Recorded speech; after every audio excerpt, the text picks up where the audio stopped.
નમસ્કાર દર્શક મિત્રો, બોટાદ દસ્તક ન્યૂઝમાં આપનું હાર્દિક સ્વાગત છે। હું છું પાયલ મકવાણા। આપ જોઈ રહ્યા છો બોટાદ દસ્તક ન્યૂઝ। હવે પછીના સમાચાર વિગતવાર। તંત્ર દ્વારા યોગ્ય કાર્યવાહી કરવાની માંગ। મૂળીમાં રસ્તા પર કીચડ ભરાતા સ્થાનિકો ગંદકીમાંથી પસાર થવા મજબૂર બન્યા। પ્રી મોન્સૂનની કામગીરી જાણે બેઠકોમાં અને કાગળો પર જ થતી હોય। મૂળી તાલુકામાં હંમેશા ચોમાસામાં પાણી ભરાવાની સમસ્યા રહે છે, ત્યારે મૂળીના નદી કાંઠે ગઢના રોડે વરસાદ પડ્યો છે। આ દરમિયાન પાણી ભરાતા કીચડ સર્જાતા સ્થાનિકો પરેશાની ભોગવી રહ્યા છે।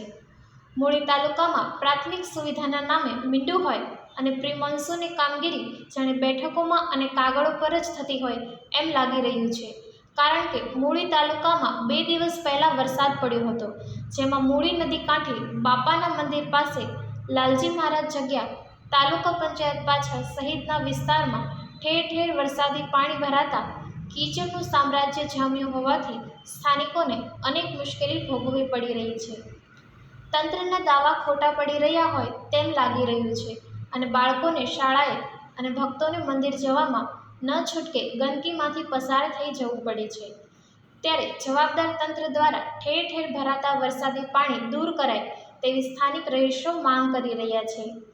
મૂળીમાં દર વર્ષે ચોમાસામાં પાણી ભરાવાની સમસ્યા રહે છે, ત્યારે હાલ પાણી ભરાતા બાળકોને શાળાએ જવામાં ભારે મુશ્કેલી પડી રહી છે, ત્યારે તંત્ર દ્વારા યોગ્ય કાર્યવાહી કરાય એવી અમારી માંગ છે। સૌજન્ય દિવ્ય ભાસ્કર, બોટાદ દસ્તક ન્યૂઝ, પાયલ મકવાણા, બોટાદ।